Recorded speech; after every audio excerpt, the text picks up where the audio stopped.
And welcome to the Phil and Matt Tuesday show. I hope you're all doing very well. Here we are with you on the 5th of March. Crikey, the year's pushing through. Spring is coming.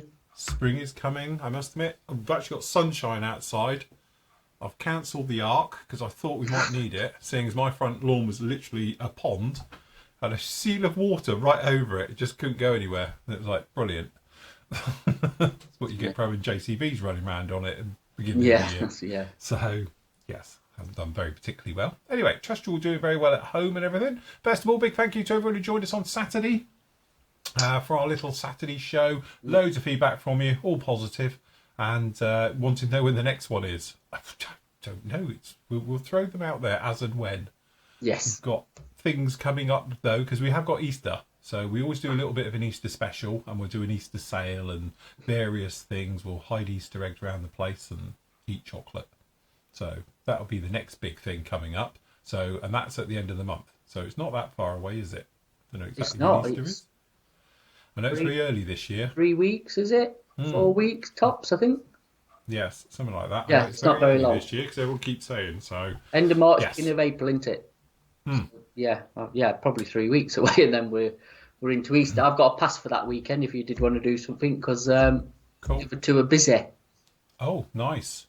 So fair weekend enough. after we're busy. Yeah. But the weekend before, Easter weekend, if you did want to do something on the Saturday, that's fine. I can do that. We can do something. I'm sure I'll be free. So yes, no, be nice. We'll get another one done. So there you go. Fear not, everyone. We will be back over Easter for a little bit of a special because I want to do a little bit of work on my lightning. So I did say we'd do that for one. So we'll run it probably Thursday through to the weekend. So we get a bit of a chance to get on with that one. But thank you to everyone who spent money with us and ordered things. Everything on my side of it has all gone out. I know I spoke to Kareen earlier and everything from Flooring Models EU has been sent out as well. So a big thank you to all of that. Matt's probably getting most of yours out now. Most of it, I'm just waiting for a few stragglers to come in, as in stock stuff, which is coming this afternoon. They'll be out tomorrow. So, yeah, you'll have them all by the end of the week. So, yeah, thank you from my side of it as well, because massive good weekend. So, really appreciate it, as always. Very nice. Kept me busy.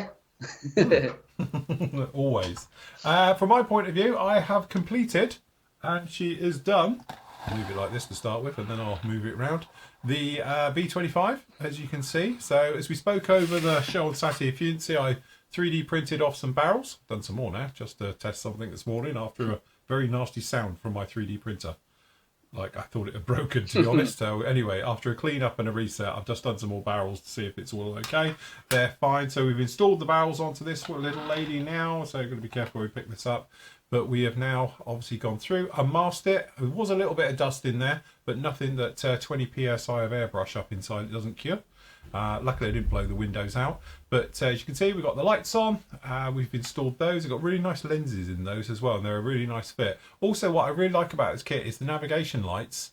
They're sort of keyed the way they go in, and it's just a perfect fit. And there's nothing worse when you're trying to put navigation lights in and they just don't fit, or they're just like there. But these properly click in, and to be honest with you, they're that good. They're not actually glued in. They went in so well. They're sort of solid in there, so that was good. But you can see we're in, so we've got the boarding doors are all in now, so I've got to be careful where you hold this because there's not many places you can hold it. Bombay is done and in, we've got the boarding ladders in, everything underneath like that. So yes, it is done and completed. And also we've got the boomerang aerial on the front, which this particular one has, but isn't mentioned in the kit, but it is in the kit. So I assume later on there'll be another version that comes along with this one, but obviously this one being the Australian one had the upgrade. So it has got the boomerang little aerial on the front there. But yes, had a lot of fun with this one. I've done a special video about using the wash on this particular one because we haven't done a wash video for absolute ever. And so anyway, I've gone through and done a new one, but that'll be up with you soon. But yes, that completes off that build. And I have to say, ICM, again, blown it out the park. It really is very, very nice kit. So I'm really looking forward to the B26. Which should be up with us hopefully in, well, I've been told various rumours, but I'm going to say end of the month. Don't know if you've heard anything, Matt? For end of the month, same as you. Yeah. And that's an 8K kit, by the way, not an ICM. Sorry. Yes, HK kit. But You know, yeah. getting So anyway, comments. I know everyone will get me. Sorry, it's the Alzheimer's kicking in. So, but anyway, I'm really looking forward to that one as well because obviously that one can go along with this one. I'm going to do that one as well. Going to do the B26 so it can go along well to the B25, similar scales and things like that. So that'll be nice as well. Matt's been busy figure painting. I have, because obviously that's what I do. Mm-hmm. So I've got 3D printed figure here, except for Yes. I have changed the head. So cut the original head off because I'm not overly struck on 3D printed heads at the minute. They look a bit, I don't know, just smooth. I don't know, emotionless. I don't know how to express it, but I just, yeah, there's something, they've not got a lot of character to them. So this is just one out of my Spears tub of decapitated heads, basically. So cut it off, drilled an hole and slotted it in. Yeah, it's like Frankenstein's laboratory, really, with bits of body parts in boxes. It's not very nice. But it's worked, actually. It's just finding one the right scale. Yeah. And this one fitted perfect, to be honest. So, again, it just see what it painted up like. Really nice actual pose, to be honest. Like I say, apart from the head, which were a bit, like I say, emotionless, the rest of it's all right. What I'm going to do with him, I don't know. I'm sure it'll come in useful for something or other at some point down the line. But yeah, just wanted to have a bit of a practice with a 3D printed figure. So anybody wants to know where it's from, it's Cults 3D. I'm sure you can find it if you put German tanker in your search engines. There's loads. So yeah, quite Very pleased with it, nice. to be honest. I might have him as a standalone on like this block of wood. Yeah. Little vignette. Yeah. Yeah, proper like figure vignette and do something, but we'll see. But yeah, not got much else done. I'm hoping to get some stuff today, but been busy. So obviously my base for me, I'll pull out a bit because it's. There you go. I'm going to crack on with this. I did show it, so I'm going to sort of board it out, and then I can get on to doing all the texturing on the top. So Very nice. Get that done, and that is about it for me, to be honest. So busy, but not a lot to show for it. No, definitely. Well, as you say, at the moment we're in the doldrums again because we haven't had many kit releases and things like that. I don't think we've coming done down bad though this year, do you? Really? We've done very well so far. It's just now it's gone a bit quiet again. We've got stuff coming along the pipeline, haven't we? Like say the B25's coming in. I know we've got 2 pre-orders on our side coming in this week potentially. There's definitely one coming, if not another one. Yeah. So yeah, I think it's happening. It's not as slow as summer. That's when I'm dreading it. Get to May, June, and then we might be a bit sort of. I don't know. We'll be back to modelling or something on this show. Demoing. We'll be back to Airfix launching something just to keep everyone going midsummer like last year. That's what we need. Something to sort of get the old interest going. It's funny enough. I was talking today about its exact subject earlier, but how it goes quiet. Because we were saying that technically now the weather's getting a little bit better, or hopefully depends where you are in the world. But it's definitely getting lighter. It's getting dark now at 6:30. So, from that point of view, it's sort of getting strange. And I was saying, normally you get a traditional slowdown. And I get it, we get the cliff. So you get to May, literally you jog along and then it goes boom, and that's it. It goes very quiet. A lot of people do other hobbies. The weather's nice. You don't want to be stuck indoors and doing modelling and stuff. Well, unless you're, like me, who do. And then, but, you're right. You've been blinded. It is blinding me. And it's working on his tan forehead. But yeah, so from that point of view, traditionally in the summer it goes very, very quiet, and then obviously you get to October, the evenings draw back in, the weather gets a bit gnarly, and then obviously it sort of it sort of goes up again. So it's nice in the summer when we do get some kit releases and that, because it keeps the the buoyancy of the hobby going and the interest going and stuff. Luckily we get some nice shows, modelling shows around the summer as well. It keeps obviously people's interest going as well, which is nice. But I can understand, obviously, people just don't want to be stuck indoors when it's nice weather, especially after a particularly long, horrible, wet winter, as we've had here. So it will be good to be out. But, it'll be all right. Anyway, throughout the summer, we'll be working on our monster builds. Outside, I'm going to go on the decking outside to do me sanding, and test fitting, you know what I mean, while it's nice, I think. To be honest, I'm thinking of actually, once I've got this vignette done, this base, I'm going to start mine. I'm going to make a start on the on the Hampton and start cleaning it up and cutting it off, because it's going to be a not, I wouldn't say a task, but you know what I mean. It needs to be done. So it's one of them, just get stuck in and see what happens, really, isn't it? Again, like I always say, because obviously I'm working on the Halifax, so it's the 48 scale Halifax, and again we know it's got issues. One fuselage longer than the other. That's the biggest issue. That is a problem. That is a problem. Do I cut it and shim it, or do you have a banana going around a corner? Well, you need to get some plans and then figure out which one's wrong. Scale plans and see which one's wrong and then adjust it. Well, they're both out. Yeah, it's nothing like it. In fact, is it even a Halifax? Yeah, possibly. So yes, anyway, we will be doing this one. It will be make a large part of these shows, and then obviously it'll be standalone videos as well for the members and stuff like that. So yes, up for me next. Obviously, I'm working on the Y-wing at the moment, so I cleared out the way because I've just done the photos of this. But obviously, the Y-wing's coming together. You'll see more about that. Well, members, you'll see more about that tomorrow and various things, because that's on the way now. And obviously, I'll be starting on the Apache as well. So as soon as the Y-wing's a bit together and not taking up quite as much room, then we'll be cracking on with the Apache.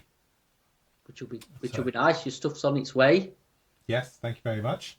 Well, so yes, we got the Quinta interior set for that one, just to liven it up in there, because it saves having to paint it. So yeah, that's a good point. Yeah. I must admit, what's funny now is, as you say, it's one of those. It's a double-edged sword to this thing, because it's such good stuff and it looks so realistic and so right that everyone now, if you notice on social media, is putting up pictures of their cockpit.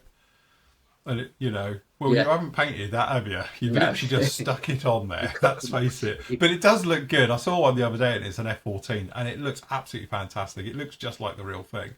And but there you go. You're like, but you didn't put much work in. All you've done is literally put some stickers on. So, but as I say, but I cheat as well, because I do the same thing. Why not? If it helps you. You can't do it, absolutely. Hey, we used to have this with the Zoom sets, didn't we? They were the colour Zoom sets when then Edward bought them first out. That was all the thing, and everybody used to go on it, but it's cheated and you're not blah, blah. But everybody bought it because it enhances a cockpit. Do you know what I mean? It just brightens it up. All right, there was some colour issues, if I remember rightly, with some of them, weren't there? You know what I mean? Yes, some of the interior colours were a bit iffy. Yeah. But even so, there's detail there that you couldn't paint by, by eye and stuff. It's just unreal. And then obviously it's moved on to 3D printing, and again it's gone up another notch, hasn't it? From obviously the colour photo etch stuff. So, and you'd never get that detail painting it, not unless you're really, really skilled. But even then, I think they'd struggle, to be honest. So it does. Yeah.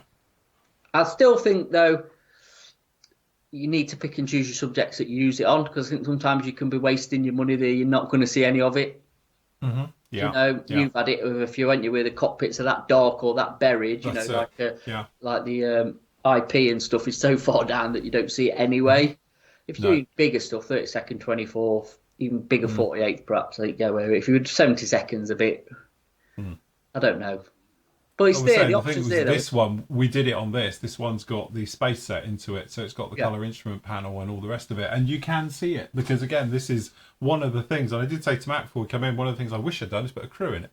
Yeah. Because you can see it. The B-25 is one of those aircraft where it's so much glass, you can see right into the cockpit. I can see beyond the cockpit. I can see down into the boarding area and the bottom's mechanics of the turret by looking in through it. Obviously, the front end is a complete greenhouse, so you can see everything down in there. And it would be nice to have a crew, just sat in there, nose. Okay, the waist guns, you don't really see much because they're on a diagonal, so you have to see the light, and it'll be silhouetted anyway. But perhaps a rear gunner as well, a figure in there would be quite nice, because there's a lot of glass on it.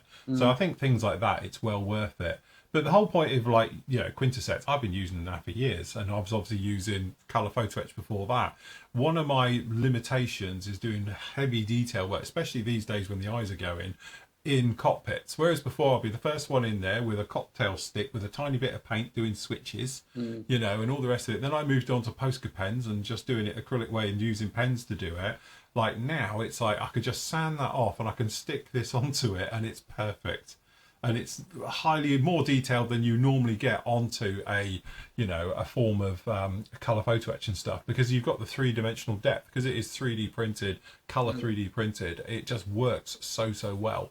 To give you everything you need. But it must be over the last few weeks, I've been seeing more and more people getting into it, and especially when you see and they've got like, oh, it's a cockpit and it's all done, and you're like, It is, yeah, but nice. it's that instant gratification as well, isn't it? It looks Yeah, good, you know, and does. Yes. that's what it is. And it just suits people for different skill levels as well, doesn't it? You know, Yeah, even if you're definitely. just coming back to the hobby, and you can put some stickers on, can't you, and make some look, Yeah. you know, look good, you know. So I'm all for it, you know. Me, it's, if it advances the hobby and helps people, you know, why not? Why not make your Again, life a bit? I Why think not make it's your no life different. easier? Yeah, absolutely. I think it's definite upgrade onto things like color photo etch, because that's just too flat and it's too one dimensional. As I say, obviously this is the resin space sets, which are roughly a version of it. But I still think the Quinta ones. And who's the other one? Is it Kellic? Is it There's the Kellic, there's Red Fox, Fox? Yeah, Kellic. There's another there's one I another one can't as think well. of. Yeah, Obviously, as well. Quinta But again, Space. There's a few yeah. out there.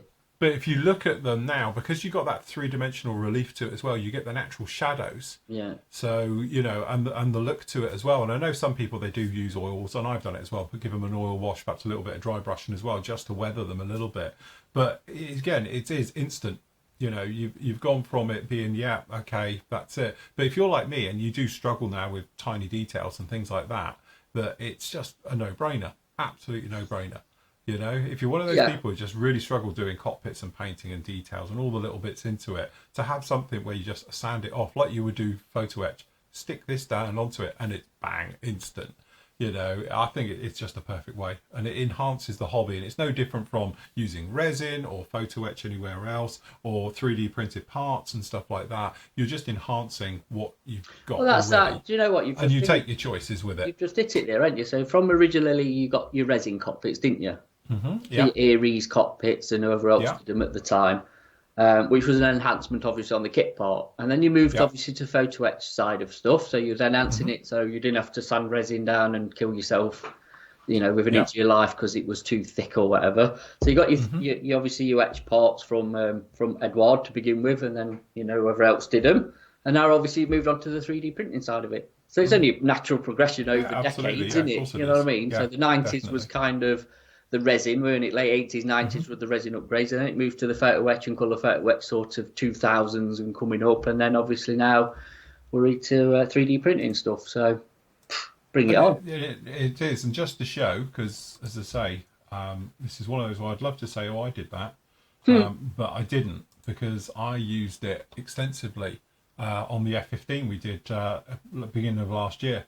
And again, like just the details you can see down in here, to be able to actually do that, I don't think you can. I think it's just way too detailed. But I literally just went down, and you just as simple as, it's just basically decaling. And slack this down, and especially for stuff like wiring at the back, the way that the wiring's 3D done, it's coloured on both sides. So even if you're using photo etch, it's only on one side. Yeah. So this is on both sides, and in fact it's all the way round it because it's right the way through. But again, when you see it like this, I know for a fact I could not do this, and I did do a little bit of work down in here because I upgraded it. So you know, we did some various things down in with the switching and stuff, because the version I had, I know now they do the correct version, but the time I did this, it wasn't available for the right cockpit for this particular aggressor. So we went down and put in the old school armament panel into it and stuff instead of the electronic one. And you know, it's just one of those ones. It just, yeah, know your limitations. I can't do that. There it is. That's the photo I was after. But when you see it like that, you're like, okay, you know, yeah, it looks lovely. Really, really nice. It does, doesn't it? It just takes it to a different level, doesn't it? For Yeah, I could not paint that detail, put it like that, ever I in don't my think a life, lot of even when people. I I could don't think a see. lot of people could, to be honest. I think you know there is a limit in there to everybody's skills, and I mean, you know, on the internet and stuff, you see some modelers are just amazing at doing this sort of thing, but even then, I think they're pushed to even get to that. You know, Yeah, yeah, um, yeah. I get it. Like I say, it's just took it to another level, isn't it? You know, Yes. Yeah. yeah.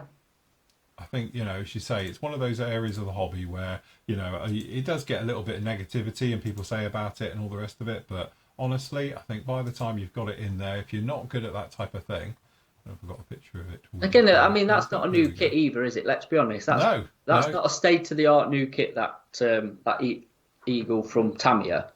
No. So again, any enhancements it can have, why not use it? You know what I mean? To Yes. help you produce a better kit.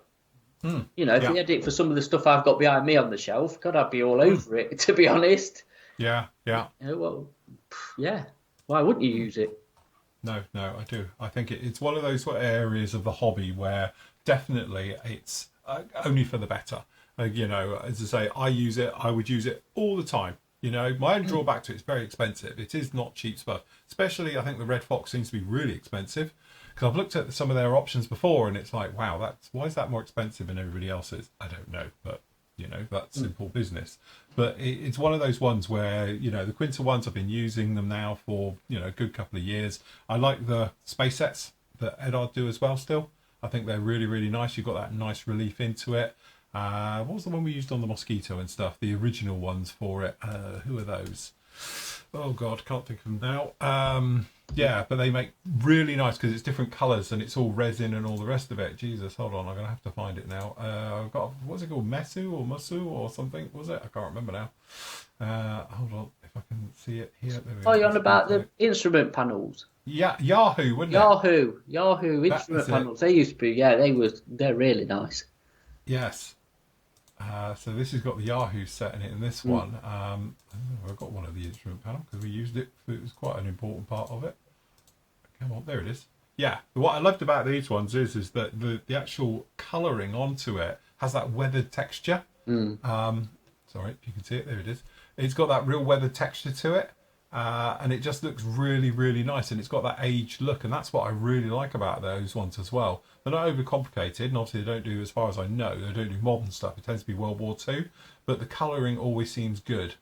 And again, it was one of those ones where when you look at the dials and the faces in there and stuff, they've got that glass effect to them already done. So again, it's just all in one. It's not like you've got to laminate it all together like traditional resin you would, and stuff like that. And that was the nice thing to them. But they are very, very nice indeed. Wow. That's one where we chucked everything at it. Young Phil. So, young Phil, yeah, look, this is what I looked like when I was like young, free, when he single. When he was 12. 12-year-old clean shaven, look. Yes, I know. What happened? What happened? Crikey. Mind you, it was a few years ago now, so it's all right. That is, I mean, what's that, 10 years ago plus? Oh, plus. It lived here. Yeah, it's one of the, that's it. You had it up with you for years and years and years. Yeah. Because I paid the thing for it. Yeah, it's there now, hanging on my wall. So, and I noticed the other day, I'm looking at it thinking, there's one of the engines and props spinners is missing, so I assume it's fallen off, and it's gone down behind me cabinets and stuff. It was in one piece when it left here. I know it was, because I did do a couple of bits to it to glue it all together. But I've just, when I looked at it the other day, I was thinking, where's the prop gone? Oh, so it's the spinner. Yeah. Oh, it's dropped off behind the cabinet. Never Do you think the Mozzie's one of them beautiful aeroplane, but it's hard to model. It's very hard to do it justice, painting and weather, because no panel lines. No. It's a very sleek, nice shape. I don't know. There's something about it that I think is it's difficult to make it. I don't know, pop. I suppose. I don't know. I know what I'm trying to say, but do you know what I mean? Other aircraft, it just works. The Moz is one of them where it's actually quite. It's a lot. I think a lot of oil work on it and stuff to weather it. Because obviously you can't really rely on panel washers, can you? Because you don't have a lot of panel lines. No. I mean, there was that spate where they were doing them in the raw sort of wood and metal, weren't they? Which they always looked nice, didn't they? To be fair, but yeah, it's just always one of them aircraft that I think is a difficult one to pull off to a nice standard. The thing is with it, as you say, because it hasn't got any panel lines, you can't break it up anyway. So when you're traditionally doing a model, or certainly from my point of view, I take all my weathering cues from the panel lines. Yes. So if it's got a panel line, you know the junk and the grunk is all going to go that way. Yeah. And you can sort of push it that way, and you can do things. And certainly I did it on this one, a classic. So I take my cues from the aircraft itself. So, and looking around how it is. But when you've got a Mosquito, which is just sleek, and it's got nothing on it, it's very difficult to know where to weather it. So you're reliant then on fading the actual paintwork itself. But again, there's nothing to say, well, it's grimy because there's a panel line or a hatch or something around That's it. what I And mean. there's There's not. always hatches on stuff on top, Yeah. so we're like whatever. And like I said, the Mozzie's so smooth. I mean, you got the two big radiators at the front, haven't you? Yeah. And then obviously it's gonna leak. They do leak. It's Yes. Yes. Yeah. everything's heat Absolutely. in it, so it's gonna have oil stains underneath. It's gonna be wear and tear underneath, and obviously a bit of bleaching and stuff on top. You can do it like that, but like I say, as in panel lining, you're going to rely on other ways of weathering. So I suppose in one ways, it's not a bad aircraft to test different weathering techniques that you probably because traditionally like panel line wash and blah blah blah. But obviously the panel line wash is out of the equation. So like using your washers like the what do we call it? The fart technique. Fart technique. Yes. The The fart Flory technique. models. Yeah, that's Yeah, it. or especially oils and stuff, which is good for just bit of coloration and discoloration, bit of staining and stuff. So I mean, they obviously got weather. There's plenty of photos around of mosquitoes. So Well, you say that's my hash at it. And again, literally, there's like a spar, isn't it, that runs down in here, which is slightly raised, and that's all I did. I was running it sort of some weathering off. Yeah. There's a tiny little hatches in here, so I did a little bit of streaking off of them. Obviously, there's a little bit coming off the back of the engine. Obviously, the radiator, there is some bolty things in here, and a couple of hatches which I was sort of playing with. But even with me doing this, I was. I've got a little weathering in here and stuff. Has it got it really? I don't know, but I thought it needed breaking it up because otherwise you've got this big area of grey doing nothing. Yeah. And the thing is, when you look at pictures of the real thing as well, because it's wood and the way it went on, it's not like it used to fade. no, In a certain way either. They always looked the same. They just grey and green and quite boring in a lot of ways. So yeah, no, you're right. Underneath, go for your life. They're proper muddy under there, and it's obviously grass flicking up and everything underneath. But on the top surface, they are very, very difficult to work with, especially this tubular section back here, because there's nothing, is it? You've got that banding onto it, and then there's you've got the nothing strength back. in there, haven't you? And then nothing Yeah, else there's from nothing else from there's their nothing back. there at all. Because I mean, it's a fine balance with a mosquito of overdoing it as well. I think I don't know to pull it off. Do you know what I mean? It's one of them, like say, aircraft that's difficult to work with. I think the other one as well probably is like the old Volkswagen thing, because that was wood, weren't it? Yeah. Yes. Yeah. When you're getting into the multi sort of material aeroplanes or whatever, that's another one because that's really super smooth. Yes. So again, to make that interesting, and I mean, you're going to use artistic license anyway, because obviously they weren't used very much, so they wouldn't have got like loads of sorties and run up in the air and back. But No. I suppose that's then your own flair and artistic sort of twist on it to make it what you want it to be. Yeah, no, definitely. I think that is always the problem, that is that sort of with armour, because you've got, and vehicles as well, because you've got edges and you've got bolts and stuff, with weathering I think it's easier because you can take your cues from what it actually is. So that dirt and grime is going to collect around big 90 degrees and stuff like that. So that's why in some ways I think it's harder to weather an aircraft than it is an armour. And I know the armour guys are now going to go, "Rrr," but you know what I mean, because on an aircraft you've got sort of natural breaks, obviously with wings coming out of stuff and things like that, but you don't get dirt accumulate like you do on an armour with a turret. And down, and because they're flat areas, they sort of weather in a certain way, and then you cause shadows, underneath and in grills and things. You can do various things with it, so you don't really need to have like a reference photo because you know where it's going to roughly be. But on aircraft and that, sometimes I think it's a little bit harder just to weather them to make them look right, especially in the bigger scales. I think the smaller scales, it's not so much of a problem, but when you're doing the bigger stuff, 32nd, 24th, then it gets a little bit more right. How are you going to weather this? Especially if you've got no cues like canning, stretch skin and things like that. If you've got those on, you can work with it as well. So, yeah. Interesting conundrum, though, isn't it? But again, it's probably a good test if you want to push yourself a little bit with like, say, a Mosquito or a Salamander or something like that that's a bit smoother, shall we say. Just to like test yourself rather than just relying on a panel line wash. You know what I mean? Yeah, definitely. But I do agree with you with the armour bit, because obviously an armour runs across the ground, so it's going to kick up dust, it's going to kick up mud, it's going to, you know what I mean? Where obviously an aeroplane either sits out and then goes up and flies. I mean, I took some really good cues when I did that B-26 of weathering, because I just ripped a load of photos and just see how And they, how they have to be it. fair, they Yeah. were filthy. But then you've got to take in weather conditions of where it was based, at what time of year, Yeah. the state of the airfield, and all things like that. So again, like that one you've done there would probably be quite a mess in real life, as in Yeah. weather-wise, dust and everything that's kicking up, and where it's where it was based and that. So harsh Yeah, no, sun definitely. stuff. It is, yeah, that's it. Yeah, being out in the Far East, as I say, I assume they were either being rained on or baked to death. Well, it's harsh. It would have been You harsh know? conditions for anything, Yeah. really. Never mind humans, but machinery as well. And that's when you see, Corsairs, land-based Corsairs, and things like that. When you get the proper colour photos from the Pacific of how they've just weathered and been battered. To be honest, you know what I mean? Yeah. Yeah. It's always good inspiration for weathering and building, though, isn't it? So I often think as well, when, we're talking about armour and that, one of the other really hard things to do is ship hulls.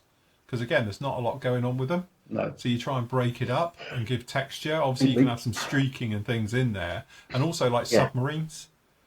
Submarines to get that effect if it's just a tube. yeah, If it's a black tube like a modern sub, if you got like a World War II German, then it's, a little bit easier, or something else like Well, again, that. they But were modern used a ones lot, especially. weren't they? Yeah, that's it. Yeah. I think as well, it's the amount of use that they actually got, and obviously, like I say, the U-boats got a lot of use until they either got sunk or captured, whatever. Modern stuff, I think, is because paint and materials have improved so much, so Yeah. they don't really fade and chip and everything like No. it used to, shall we say? Like I say, the conditions it's used in, the materials it's made out of, and everything has made a big difference. I think modern stuff's harder to. I wouldn't say paint, but weather and make it look interesting. There are always examples out there. There's always exceptions, isn't there? But on the rule, I think the imagination, for me anyway, works better with older stuff. Yes. So Definitely. I agree. Anyway, talking of armour and Anywho. things like that. Anywho. What's this? Hold on. Got it. What's it? Sorry, I do apologise, everyone. For some reason, it's he's lost making it me all. just- It's No, gone. it's logging in. Log in. Oh, don't do this to me. We'll edit this bit. We'll just edit this bit seamlessly. Edit it so but it for just some flows. reason, what is going on? Go away. Just go away. So the thing is, it's trying to log me into something, and I've been logged into Facebook forever, And now you can't log in. and now it won't physically log me in. Right, scrap that. We weren't going to be talking about. I don't understand why it's just logged me out. It's proper kicked me completely out, and now it won't let me back in. And I can't see why he's so surprised Well, this with is it. with Meta. With Meta, yes. Sorry, we were going to discuss the new stug, weren't we? We was the Tackom stug, where you get a bit of stowage and stuff. A 35th one. So they're doing a family of stug. I think that's a stug G, isn't it? I'm sure you'll find a photo to slip in this bit. I as can we slide talk, in a photo slide in here, a yes. photo or Yes, something. it's But fine. anyway, Yeah. obviously Tackom are back with a vengeance, aren't they? To be honest, Yeah, absolutely. They went really, really quiet, obviously to do with COVID and stuff. But they are properly back with chucking stuff out at a rate of knots. Obviously, they've done rate their of knots, patches, yeah. aren't they? Their patches have come out. There's Yeah. the Tiger tanks that are due, 35th Tiger tank, so they've jumped on with that as well. But obviously, like I say, the stugs, they're doing a range of stugs. They've done all sorts of stuff, haven't they? Really, Tackom. And they always get together nice. I've only built one Tackom kit, and that was that little Panzer one. And to be honest, I really enjoyed it. Really easy to follow, even though it was two kits in one box. It was really straightforward of which one you were building on the instructions, because you had one on one side and one on the other, so you knew what you were following all the way along. You couldn't get muddled up, and there's not like Dragon would have. Oh God, can you imagine Dragon instructions for that? Yeah. You would have really got yourself tied up in knots. Yeah. I want to actually build a few more Tackom kits, if I'm honest, because I do like them. Yeah, I really enjoyed it, and I think the subject matter is good as well. They do a bit obscure things as well as obviously run of the mill sort of cash cows like the Tigers and the Panthers and stuff, and the Stugs obviously. So yes, And also they've been doing a lot of naval guns as well. naval guns, yeah. So they got a new one out as well. So I must admit, it's Tackom, one of the sort of, it's just been going relentless at the moment, pushing through and everything. We're saying about it's gone quiet with some companies, but Tackom's really going for it. But also with that stug, it's really nice because it comes with all the stowage, as we were saying. It's not You've got the blankets and all the bits and pieces, so that you're adding what you want at the end of the day, which is really nice to a kit. So Yeah, draft excluder, as we're going to call it. draft excluder, is that what we're going to call it? The Having draft the top over excluder the front on the mantlet, yeah. Yeah, get a massive heavy tarpaulin and chuck over the mantlet to stop the draft. Stop the draft and all the rain coming in. Well, again, that's something you'd have to scratch build yourself out of milliput or, some sort of two-part putty or Yeah. tissue paper or whatever, however you make your tarpaulins. But obviously they've done it for you and it's really nicely moulded, actually. It looks really good. And it will just drop into place. Nice paint job. Job done, innit? Job done. Yeah, no, again, makes it easy. But what I like about it is to say that they're giving you extras you can properly use, that you want to use. Yeah, Because yeah. again, stowage on a tank, it's one of those things. It's, it just adds another layer to it. You don't even need figures and a crew because you can say they're inside buttoned up. But, having all the stowage onto it, they would have had it, course they would. And again, Yeah. you don't see it that often. Normally you go down the aftermarket route. I've done it before, to put stowage on it and stuff like that. Sometimes you get the odd little bits, but that's got a proper load of stuff with it, which is nice. Including Especially on a stug as well, because that back where they just used to make some framework to just shove everything on, like your jerry cans and your ammo boxes and whatever else were up there. It's an ideal back on a stug because it's really square and flat, you know what I mean, for storing stuff. And normally you have to build it yourself, like I say, or buy an aftermarket like Black Dog or somebody else, to just a plug-in fit. But this one, I think you can add and take away what you want. Looks really, really nice addition, to be honest. Very nice. Yes. Good job. Good. Right. Okie dokie then. Right. So special offers and that over at the PM store. We've just got the last still of. I think this is going to work. The Haskell bits and pieces that we've been talking about recently. So this is the last of it now. So as you say, once it's gone, it's gone. Probably never to be seen again because we just don't know. So if you do fancy an Apache, we've got an Apache down there, just 35 quid. We've got obviously the P40s, and we obviously got the Big Brother as well, with the one we showed last week's show, of the big 32nd one as well. So we've got both of those. And again, we've got the bigger JU87, the Stuka, yeah, the other which I can one's vouch sold for, out. so I built that one. It's Little Brother sold out, so everything that's sold, obviously, we've taken down. So this is what's left at the minute. So yes, still some nice stuff though. Yeah, no, definitely. So again, if you want a nice Tomcat as well, 72nd one, or we've got obviously the smaller Apaches as well, 72nd, and obviously we've got the very nice Dauntless as well. So if you want to grab one of those, you can do. But say, highly recommend that one. Built that one. Very, very nice it was too. It is, yeah, they're all good kits, aren't they? Yeah, very, very nice indeed. So we've got all of those down in there. I've left on sale just for the moment, just because obviously of popular demand. But some of the merchy bits as well. So we've still got some of the merch on sale. So if you fancy getting any of those, we've got the polo shirts, we've got the t-shirts, we've got the aprons, and obviously we've got the hoodies and the mugs down to $7.99 as well now. And as well, and I will put these back in stock. It's just I had a bit of trouble with 3D printer this morning when I thought I killed it.